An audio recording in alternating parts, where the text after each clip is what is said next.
أما بعد فإن خير الحديث كتاب الله وخير الهدي هدي محمد صلى الله عليه وسلم وشر الأمور محدثاتها وكل محدثة بدعة وكل بدعة ضلالة وكل ضلالة في النار. قال الله تبارك وتعالى في القرآن المجيد والفرقان الحميد: فأعوذ بالله السميع العليم من الشيطان الرجيم من همزه ونفخه ونفثه. بسم الله الرحمن الرحيم. واصبر نفسك مع الذين يدعون ربهم بالغداة والعشي يريدون وجهه ولا تعد عيناك عنهم تريد زينة الحياة الدنيا ولا تطع من أغفلنا قلبه عن ذكرنا واتبع هواه وكان أمره فرطا.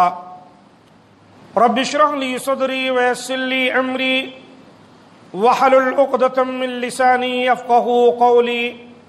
رب زدني علما. ربنا لا علم لنا إلا ما علمتنا إنك أنت العليم الحكيم. معزز سامعین کرام، آج کے خطبہ مسنونہ کے بعد قرآن حکیم سورۃ الکہف کی آیت نمبر 28 کی میں نے آپ کے سامنے تلاوت کی ہے۔ اس آیت مبارکہ کے اندر اللہ تعالی نے اپنے نبی سے خطاب کیا ہے، فرمایا وَاصْبِرْ نَفْسَكَ مَعَ الَّذِينَ يَدْعُونَ رَبَّهُمْ۔ اے نبی، آپ صبر کریں اور روکے رکھیں اپنے نفس کو، یعنی اپنے نفس کے لحاظ سے آپ صبر کریں، اپنے آپ کو روکے رکھیں ان لوگوں کے ساتھ جو پکارتے ہیں یدعون ربہم بالغداۃ والعشی، اللہ تعالیٰ کو، اپنے رب کو صبح اور شام، یریدون وجہہ، وہ اپنے رب کی رضا چاہتے ہیں، اپنے رب کی مرضی اور خوشنودی چاہتے ہیں۔ وَلَا تَعْدُ عَيْنَاكَ عَنْهُمْ، اور اے نبی آپ کی آنکھیں نہ دوڑیں ان کو چھوڑ کر، ترید زینت الحیات الدنیا، کہ دنیاوی زندگی کی زیب و زینت چاہنے لگ جائیں۔ وَلَا تُطِعْ مَنْ أَغْفَلْنَا قَلْبَهُ عَنْ ذِكْرِنَا، اے نبی آپ اس کی اتباع نہ کریں، اس کے پیچھے نہ لگیں جس کے دل کو ہم نے اپنے ذکر سے غافل کر دیا ہے۔ وَكَانَ أَمْرُهُ فُرْطًا، اور ان کا کام جو ہے حد سے نکلا ہوا ہے، گزرا ہوا ہے، یعنی افراط و تفریط کے شکار ہیں ایسے لوگ۔ گویا کہ نبی صلی اللہ علیہ وآلہ وسلم کو اس آیت کریمہ کے اندر اس بات کی تعلیم دی گئی کہ معاشرے کے اندر آپ کے متبعین میں ایسے لوگ ہیں جو بہت غریب ہیں اور بہت زیادہ مسکین ہیں، ان کا کوئی معاشرے میں مقام نہیں ہے، ان کا کوئی وقار نہیں ہے۔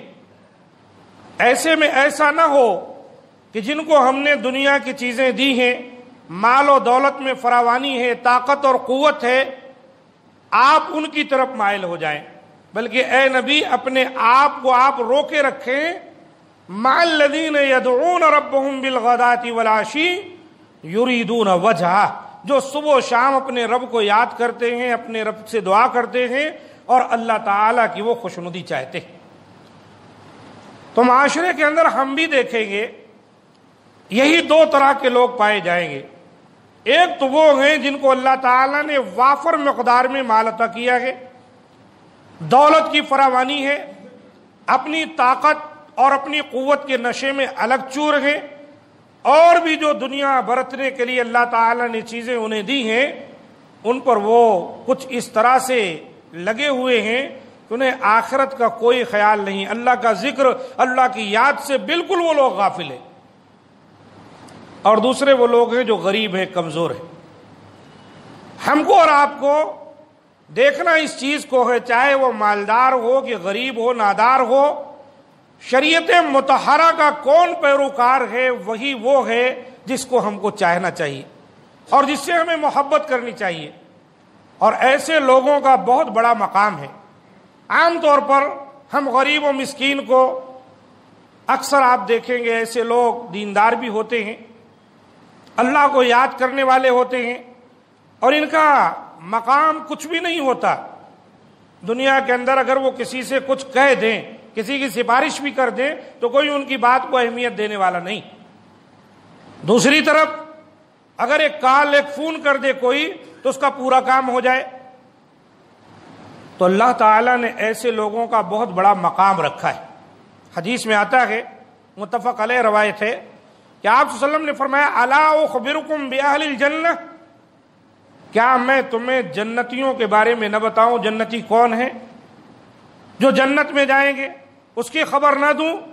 پھر آپ نے خود ہی اپنی امت کو خبر دی، کل ضعیف متضعف، وہ لوگ ہیں جو کمزور ہیں اور معاشرے میں کمزور سمجھے جاتے، مال سے کمزور ہیں، جسم سے کمزور ہیں، طاقت سے کمزور ہیں، معاشرے کے اندر ان کا کوئی وقار نہیں، کمزور ہیں اور لوگ ان کو کمزور سمجھتے ہیں۔ لیکن اللہ کے ہاں ان کا مقام کتنا بڑا ہے، لو اقسم علی اللہ لابرہ، اگر وہ کسی بات پر قسم کھا لیں تو اللہ تعالیٰ ان کی قسم کو پورا کر دے گا۔ اگر وہ قسم کھا کر یوں کہہ دیں کہ میں اس کام کو کروں گا، ان کے اندر اتنی طاقت نہیں ہے، تو اللہ تعالیٰ ان کی قسم کا بھرم رکھ کر ان کے اس کام کو پورا کر دے گا۔ اللہ کے ہاں ان کا بہت بڑا مقام ہے۔ پھر آپ نے فرمایا الا اخبرکم باہل النار، کیا میں تمہیں جہنمیوں کے بارے میں نہ بتا دوں کہ وہ کون لوگ ہیں؟ پھر آپ نے ہی جواب دیا، کل عتل جواد مستکبر، ہر تندخو سرکش، بخیل، اترا کر چلنے والا اور متکبر شخص، یہ ہیں جہنمی جو جہنم میں جائیں گے۔ یعنی اخلاق کے اعتبار سے نہایت بدخلق، کسی سے بات کرے تو اس کو ڈس لے، اس کی آواز میں کوئی مٹھاس نہیں، کوئی چاہت نہیں، کوئی نرمی نہیں، اور اوپر سے سرکش ہے، بے قابو، نہ شریعت کا اس کے اندر کوئی مقام ہے، نہ معاشرے میں کیا کہا جائے گا اس کا خیال ہے۔ اور پھر آپ نے فرمایا جوازن، اور وہ جو ہے بخیل بھی ہے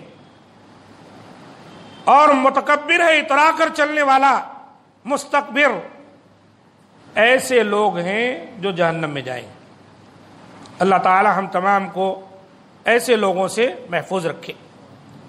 یہاں پر جو بات معلوم ہوئی وہ کیا، کہ جنتی لوگ وہ ہیں جو ایمان والے ہیں، کمزور ہیں، معاشرے میں ان کا کوئی مقام نہیں، لیکن اللہ کے ہاں ان کا بہت بڑا مقام ہے۔ اور جہنمی کون ہیں؟ جو بخیل بھی ہیں، بدخلق بھی ہیں، متکبر ہیں، سرکشی کرنے والے ہیں، معاشرے کے اندر بگاڑ پیدا کرنے والے۔ ایسے لوگوں کے تعلق سے نبی صلی اللہ علیہ وآلہ وسلم نے فرمایا کہ لوگ جہنم میں جائیں۔ تو ہم کو معاشرے میں کمزور جو طبقہ ہے ان کو معمولی سمجھ کر کبھی نظر انداز نہیں کرنا چاہیے، اور بہت زیادہ جو لوگ مالدار ہیں ہمیشہ انہی کی حاشیہ نشینی میں نہیں رہنا چاہیے۔ یہ کوئی معیار نہیں ہے، معیار ہے تقوی۔ ان اکرمکم عند اللہ اتقاکم، تم میں سب سے زیادہ اللہ کے نزدیک اکرام والا، عزت والا کون ہے؟ جو سب سے زیادہ متقی پرہیزگار ہے۔ معزز سامعین کرام، آج کے اس خطبے میں اس تعلق سے ایک واقعہ میں آپ کے سامنے رکھنے والا ہوں، اور یہ واقعہ صحیح بخاری اور صحیح مسلم میں آیا ہے۔ حضرت ابو ہریرہ رضی اللہ تعالیٰ عنہ فرماتے ہیں، نبی صلی اللہ علیہ وسلم سے روایت کرتے ہوئے کہ لم یتکلم فی المہد الا ثلاثہ، بچپن میں ماں کے گود میں بات کرنے والے 3 گزرے ہیں۔ اس حدیث کے اندر 3 کا ذکر آیا ہے۔ ایک حدیث میں اور ایک بچے کا تذکرہ ملتا ہے اس اعتبار سے 4 وہ ہیں جو بچپن میں بات کیے ہیں، ماں کے گود میں جنہوں نے بات کی ہے۔ سب سے پہلے عیسیٰ ابن مریم، حضرت عیسیٰ علیہ الصلوۃ والسلام ہے، قرآن مجید میں جا بجا ان کا واقعہ بیان کیا گیا ہے۔ سورہ مریم میں آپ پڑھ لیجئے کیسے انہوں نے اپنے ماں کے گود میں بات کی۔ ابھی کچھ گھنٹے پہلے پیدا ہوئے تھے، لیکن اللہ نے ان کو تکلم کی توفیق دی، بات کرنے کی توفیق دی، کلام کیے وہ۔ اور دوسرا وصاحب جریج، اور جریج والا بچہ۔ نبی صلی اللہ علیہ وسلم فرماتے ہیں وَكَانَ جُرَيْجٌ رَجُلًا عَابِدًا، جو پچھلی قوم گزری ہے ان میں ایک جریج نامی آدمی تھا جو بڑا عابد تھا، عبادت گزار تھا، عالم نہیں تھا، جو کچھ اللہ نے اس کو علم دیا تھا اس پر عمل کرتا تھا۔ فَاتَّخَذَ صَوْمَعَةً فَكَانَ فِيهَا، جیسے بنی اسرائیل میں عادت تھی کہ وہ لوگ عبادت کے لیے جنگل بیابان میں کوئی اپنی ایک کٹیا، ایک جھوپڑی بنا لیتے تھے اور اسی کے اندر داخل ہو کر عبادت کیا کرتے تھے، انہوں نے بھی اپنی ایک جھوپڑی، اپنی ایک کٹیا، اپنا ایک گھر بنا لیا تھا جس کے اندر رہتے تھے اور اسی میں عبادت کرتے تھے، اور شہر سے یا جہاں مقام تھا اس سے بالکل الگ تھلگ۔ فاتتہ امہ وہو یصلی، ایک بار ایسا ہوا کہ ان کی والدہ ان سے ملنے آئی۔ اسے یہاں اندازہ لگائیں کہ والدہ کا کتنا بڑا مقام ہے۔ والدہ ملنے آئی تو یہ بیچارے اپنی کٹیا میں، جھوپڑی میں اس وقت نماز پڑھ رہے تھے۔ والدہ باہر سے آواز دیتی ہیں یا جریج، اے جریج، لیکن یہ عبادت میں مشغول ہیں اور کہتے ہیں یا ربی امی و صلاتی، اے اللہ، ایک طرف میری ماں آئی ہے جو آواز دے رہی ہے اور دوسری طرف میں نماز میں ہوں، اب کیا کروں؟ یہاں اس بات کو یاد رکھیں، اگر کوئی نفلی عبادت پڑھ رہا ہے، نفلی نماز، اور اس طرح والدہ آواز دے جیسے جریج کی والدہ نے آواز دی تھی، تو نفلی نماز کو توڑ کر والدہ کی آواز پر لبیک کہنا چاہیے۔ چونکہ یہ عالم نہیں تھے اس لیے ان کو یہ مسئلہ معلوم نہیں تھا، یہ نماز پڑھتے رہے، ان کی والدہ چلے گئیں۔ فاقبل علی صلاتہ فانصرفت، یہ نماز میں لگے رہے، والدہ واپس چلی گئی۔ فلما کان من الغد اتتہ وہو یصلی، اب دوسرے دن والدہ پھر ملاقات کے لیے آئیں اور حال یہ کہ پھر یہ نماز پڑھ رہے ہیں۔ یہ آئے ہی اس جھوپڑی میں اس لیے ہیں، انہوں نے اپنی یہ جھوپڑی نما عبادت گاہ مسجد بنائی اس لیے ہے کہ اس میں عبادت کریں، عبادت میں ہی مصروف ہے۔ پھر ماں نے کہا یا جریج، پھر کہنے لگے اے رب امی و صلاتی، یا اللہ میرے رب، میری نماز اور میری والدہ، میری امی جان پکار رہی ہیں اور میں نماز میں ہوں، نماز کیسے توڑوں؟ فاقبل علی صلاتہ، نماز پڑھتے چلے گئے۔ فلما کان من الغد، ابھی یہی حالت ہوئی، والدہ پھر گئیں اور تیسرے دن پھر والدہ آئیں، پھر انہوں نے پکارا یا جریج، پھر جریج نے کہا اے اللہ میری نماز اور میری والدہ۔ اب والدہ ناراض ہو گئی تو والدہ کی زبان سے کیا نکل گیا؟ اللہم لا تمتہ حتی ینظر الی وجوہ المومسات، اے اللہ تو اس کو موت تب تک نہ دے جب تک یہ بری بدکار عورتوں کا منہ نہ دیکھ لے۔ مائیں ناراض ہو جاتی ہیں اور یہ نہیں سمجھتی ہیں مائیں کہ آج ناراضگی میں کوئی جملہ اپنی زبان سے نکال رہی ہوں، یہ میری اولاد کے لیے آزمائش کا سبب بن سکتا ہے کہ ماں کی دعائیں، باپ کی دعائیں، بد دعائیں دونوں اللہ کے دربار میں قبول ہو جاتی۔ اس لیے چاہیے کہ اپنے آپ کو روکیں، مائیں اپنی زبان سے کوئی ایسی بات نہ کہیں جو آگے چل کر ان کی اولاد کے لیے آزمائش کا سبب بن جائے۔ 3 دن جرید نے کوئی آواز نہ دی، والدہ ناراض ہو کر یہ بد دعا دے دی۔ اب بنی اسرائیل کے لوگ تذکرہ کرتے تھے جرید کتنا اچھا آدمی ہے، سب گاؤں کھیڑے شہر چھوڑ کر جنگل میں جا کر اللہ اللہ کر رہا ہے، کتنا نیک ہے، اس طرح کا تذکرہ کر رہے تھے۔ اس میں بھی حاسد ہوتے ہیں لوگوں کے۔ اگر آپ دیندار بن جائیں، پہلے بگڑے ہوئے تھے اچھے بن جائیں، تو کچھ ایسے لوگ ہیں کہ یہ اچھا کیسے ہو گیا، یہ نیک کیسے بن گیا ہے، نمازی کیسے بن گیا، لوگ اس کے بھی پیچھے پڑ جاتے ہیں، اس سے بھی حسد کرنے لگ جاتے ہیں۔ اب یہ جریج کے بھی حاسدین تھے، تذکرہ کرنے لگے۔ ایک دن بیٹھ کر محفل میں ایک عورت وہاں پر تھی، وَكَانَتِ امْرَأَةٌ بَغِيٌّ يُتَمَثَّلُ بِحُسْنِهَا، بڑی خوبصورت تھی لیکن تھی بری بدکار۔ اس نے اس مجلس میں لوگوں کو دیکھا کہ جریج کا تذکرہ کر رہے ہیں، تو اس نے کہا ان شئتم لَأَفْتِنَنَّهُ، اگر تم کہو تو میں اس کو آزمائش میں ڈال دوں، بڑا عبادت گزار بنتا ہے، میں اس کو اس کے عبادت سے منحرف کر کر اس کو دنیا میں لا دوں۔ ایک تو بری بدکار تھی، دوسرے خوبصورت تھی، اس نے یہ بڑی بڑی باتیں کرنی شروع کی۔ لوگوں کو کیا چاہیے؟ کہا اگر ہم اس کو بدنام کر سکتے ہو تو بڑی اچھی بات ہے، لوگوں کو بڑا مزہ آتا ہے کسی کو بدنام کرنے کے لیے۔ فتعرضت لہ، اب اس نے تمام کپڑے وغیرہ پہنے، اپنے حسن و جمال کے ساتھ 16 سنگار کر کے گئی حضرت جرید جو تھے ان کے کٹیا کے پاس، ان کے مکان کے پاس، اور لگی ان کو آواز دینے، ادھر ادھر سے ان کو لبانے لگی۔ وہ جرید جو اپنی والدہ کی آمد پر اپنی نماز نہ توڑے تھے، بھلا اس عورت کی بات پر کہاں آنے والے تھے؟ اللہ کے بندے تھے، نیک تھے، صالح تھے، ولی صفت تھے، انہوں نے اس عورت کی طرف کوئی دھیان نہیں دیا۔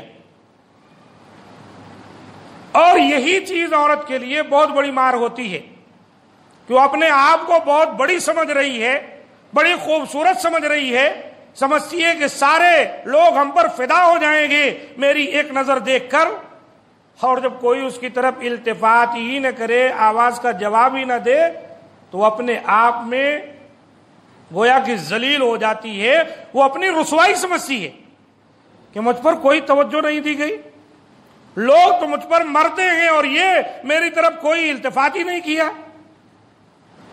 اس نے اس سے بھی بڑا پروگرام بنا لیا۔ فاتت رائن کان یاوی الی صومعتہ، حضرت جریج جو تھے ان کے اس کٹیا یا ان کے جھوپڑی کے پاس ایک چرواہا رہتا تھا، بکریاں وغیرہ چرا کر وہیں آ کر اس نے بھی اپنا قیام کر لیا تھا کونے میں۔ اب یہ عورت اس چرواہے کے پاس چلی گئی اور اپنے آپ کو ان کے سامنے پیش کر دیا، اس کے سامنے پیش کر دیا۔ انسان بھٹک گیا ہے چرواہا، اور یہ اس کے ساتھ زنا کی، وہ بھی دونوں ملوث ہو گئے۔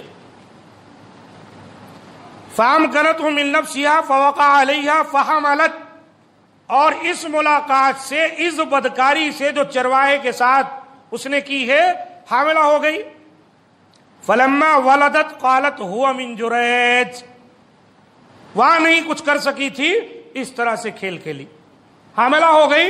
جب بچہ پیدا ہوا لوگوں نے کہا کس کا؟ کہا جریج کا ہے، اس نے میرے ساتھ بدکاری کی، اسی کا بیٹا ہے۔ اب لوگوں کا حال کیا ہوتا ہے؟ وہی ہوتا ہے جو اس حدیث میں بیان ہو رہی حدیث ہے، کوئی ایسی گپ نہیں ہے، نہ کوئی واقعہ ہے، اخبار کا جو سنایا جا رہا ہے۔ فَأَتَوْهُ فَاسْتَنزَلُوهُ وَهْدَمُوا صَوْمَعَتَهُ وَجَعَلُوا يَضْرِبُونَهُ، اب لوگوں کا حال یہ ٹوٹ پڑے، ان کو گھسیٹ کر باہر نکالے ان کی کٹیا سے اور لگے مارنے پیٹنے اور ان کو بے عزت کرنا شروع کر دیے، ذلیل کرنا شروع کر دیے۔ فقال ما شأنکم، حضرت جریج نے کہا بھئی کیا معاملہ ہے، کیا بات ہے، کیوں اس طرح مجھے ذلیل رسوا کر رہے ہو، مار رہے ہو؟ قالوا زنیت بہذہ البغی فولدت منک، بڑے میاں بن رہے ہیں آپ، صالح نیک بن کے یہاں بیٹھے، ہم سمجھتے ہیں آپ بڑے ولی اللہ ہیں، یہ عورت سے تم نے جو ہے بدکاری کی ہے اور دیکھو اس کا بیٹا پیدا ہوا ہے تم سے۔ وہ سمجھ گئے مسئلے کو۔ قال این الصبی، کہا اچھا ٹھیک ہے وہ بچہ کہاں ہے، اس کو لے آؤ۔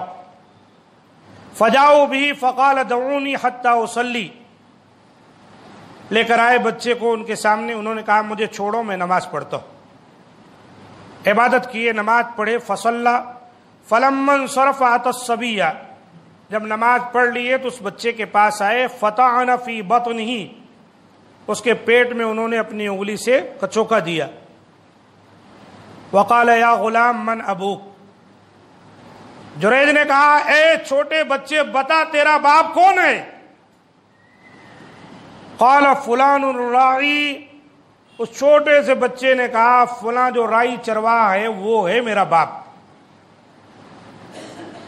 اب دیکھیے اللہ تعالی نے ان کی دعا سن لی، اور لوگوں نے جو الزام اور بہتان ان پر باندھا تھا، اور وہ عورت جو اس طرح کی حرکت کی تھی، اس کا پلان سب کا سب بکھر گیا، اللہ تعالیٰ نے ان کو بری کر دیا۔ اب لوگ کیا کیے، فاقبلوا علی جریج، ان کے پاس آئے، یقبلونہ ویتمسحون بہ، ان کو چومنے لگے، ان کو گلے لگانے لگے، محبت کا اظہار کرنے لگے۔ یہی لوگوں کی عادت ہوتی، اگر پہلے ہی تحقیق کر لی جاتی، پہلے پوچھ لیا جاتا مسئلہ کیا ہے، صحیح ہے غلط ہے، تو ایک بات کہ ان کی عبادت گاہ بھی ڈھا دیے، مارے بھی، پیٹے بھی، اور پھر اس کے بعد اب جب معاملہ یہ ہوا تو گلے لگانا شروع کر دی،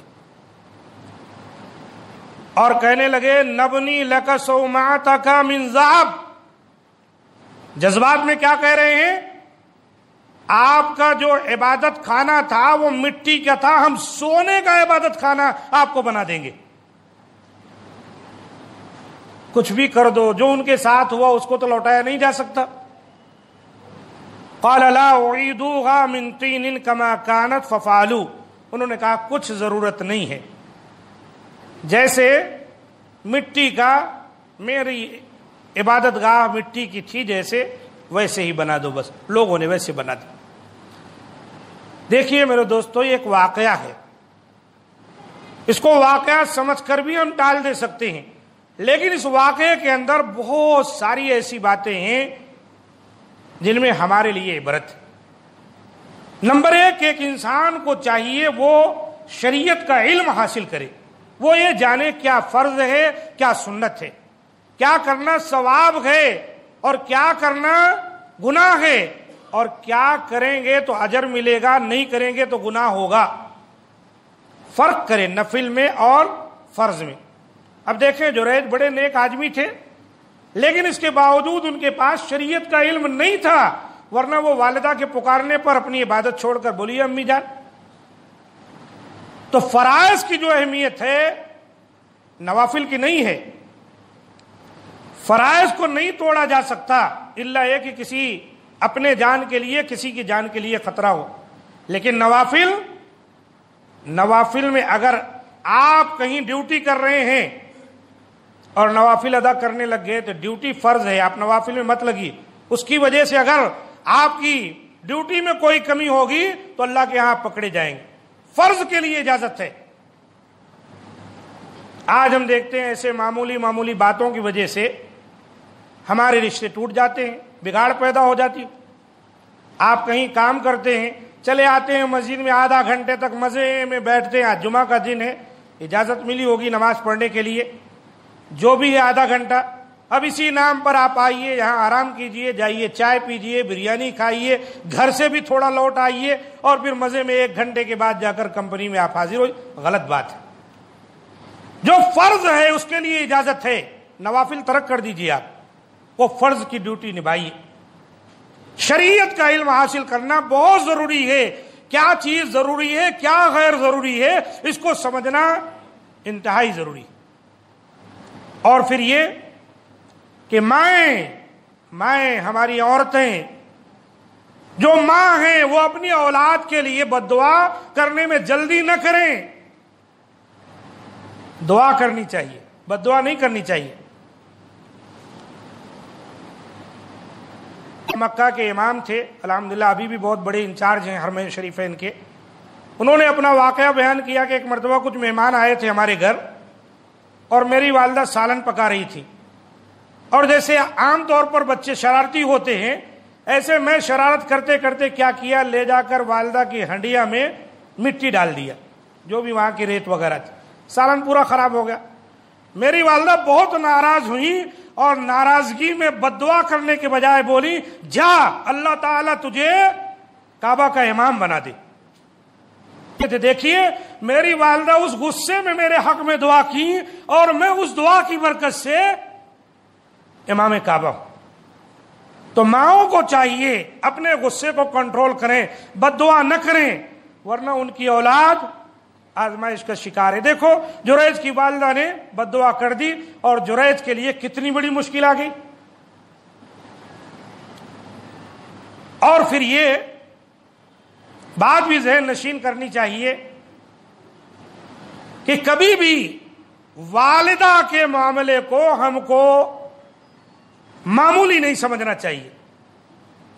جریج عبادت کر رہے تھے اور ماں نے بد دعا کر دی تو قبول ہو گئی، ہم تو شرارت رات دن کر رہے ہیں، ایسے میں والدہ کی زبان سے بد دعا نکل گئی تو پھر ہم کہیں کے نہیں ہوں گے۔ اس لیے والدہ کی خدمت کریں، ان کا مقام سمجھیں، اور ان کی باتوں پر توجہ دیں، اور غیر ضروری والدین کو پریشان نہ کریں، ورنہ ان کی نکلی ہوئی بد دعا زبان سے جو آہستہ سے انہوں نے کی ہے، وہ آپ کو زندگی بھر رلا سکتی ہے، زندگی بھر پریشان کر سکتی۔ اور لوگوں کا کام کیا ہے، کبھی اس قسم کا کوئی معاملہ سمجھیں، اللہ نے کسی کو کوئی چیز عطا کی ہے تو حاسد نہیں بننا چاہیے۔ کسی کو اللہ نے علم میں مقام دے دیا ہے، کسی کو مال میں مقام دے دیا ہے، کسی کو خوبصورت بنا دیا ہے، کوئی کم صورت ہے، حسد کے شکار مت بنیے۔ اللہ سے دعا کر سکتے ہیں آپ، یا اللہ مجھے بھی عطا کر دے، اور حاسد بن کر اگر کوئی بھی مکر و فریب کریں گے تو یاد رکھیں فریب جو ہے وہ خود آپ پر لوٹ کر آئے گا۔ وَمَكَرُوا وَمَكَرَ اللَّهُ وَاللَّهُ خَيْرُ الْمَاكِرِينَ، جنہوں نے بھی مکر کیا ہے اللہ اور اللہ کے نیک بندوں کے ساتھ، ان کا مکر خود ان پر پلٹ جاتا ہے۔ اللہ بہترین داؤ چلنے والا ہے، اللہ سے کوئی چیز چھپ سکتی ہے؟ ارے جریج سے جن کو حسد تھا کس لیے تھا؟ کیونکہ وہ عبادت گزار ہے، اللہ کی عبادت کرتا ہے۔ تو اس وجہ سے اگر آپ حسد کریں گے تو آپ کامیاب نہیں ہو سکتے، ذلیل اور رسوا ہوں گے۔ اس لیے اللہ واسطے خود نیکی کا کام کریں، چھوڑ دیں لوگوں کو ان کے حال پر۔ اور عام لوگوں کا کام یہ بھی ہے، کبھی کسی کے تعلق سے کوئی بات سنے تو جلد بازی مت کریں، اس سے ایک بار دریافت کریں بھائی حقیقت کیا ہے۔ جلد بازی میں پہنچے، اس کی مسجد ڈھا دیے، مارے پیٹے رسوا کیے، یہ سب جلد بازی کا نتیجہ ہے۔ اگر تحقیق کرتے، پوچھتے تو یقینی بات ہے کہ وہ بھی صفائی دیتے، غلط بات ہے، میں جانتا ہی نہیں اس عورت کو کون ہے۔ اور اس لحاظ سے یہ بھی یاد رکھے، کبھی اگر اس قسم کی غلطی ہم سے اور آپ سے سرزد ہو جائے، انسان ہے، واقعی بلا تحقیق کے کسی کو ہم نے تکلیف پہنچا دی تو اس سے معافی مانگنے میں ذرا بھی دیر نہ کرے، معذرت چاہ لیں، بھائی معاف کیجیے، میں نہیں جان سکا تھا، غلطی ہو گئی اجلت میں، اور وہ معاف کر دے تو سمجھو آپ نجات پا گئے۔ یہ وہ باتیں ہیں جو اس واقعے کے اندر موجود ہیں، اور قرآن و سنت میں جتنے واقعات بیان کیے گئے ہیں ان میں ہمارے لیے کیا ہے، ایک عبرت ہے، ایک سبق ہے۔ نبی صلی اللہ علیہ وآلہ وسلم نے واقعہ خود بیان کیا ہے تو ظاہر سی بات ہے۔ اب دو اور ہیں جنہوں نے بچپن میں بات کی تھی، ایک اس حدیث میں ہے اور دوسرا واقعہ دوسری جگہ ہے، انشاءاللہ اگلے خطبے میں زندگی رہے گی تو آپ کے سامنے میں اس بات کو مکمل کروں گا۔ اللہ تعالیٰ سے دعا ہے کہ مولا کریم ہم تمام کو جو باتیں حق ہیں ان کو سمجھنے اور اس پر عمل کرنے کی توفیق دے، اور اس سلسلے میں کوتاہیوں سے اللہ تعالیٰ ہمیں اور جمیع مسلمانوں کو محفوظ رکھے۔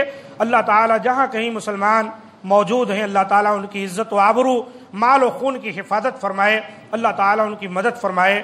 ہم تمام کے اللہ تعالیٰ دعاؤں کو قبول فرمائے، ہم پر رحم فرمائے کہ یقیناً وہی رحم و کرم کرنے والا ہے۔ سبحان ربک رب العزت عما یصفون۔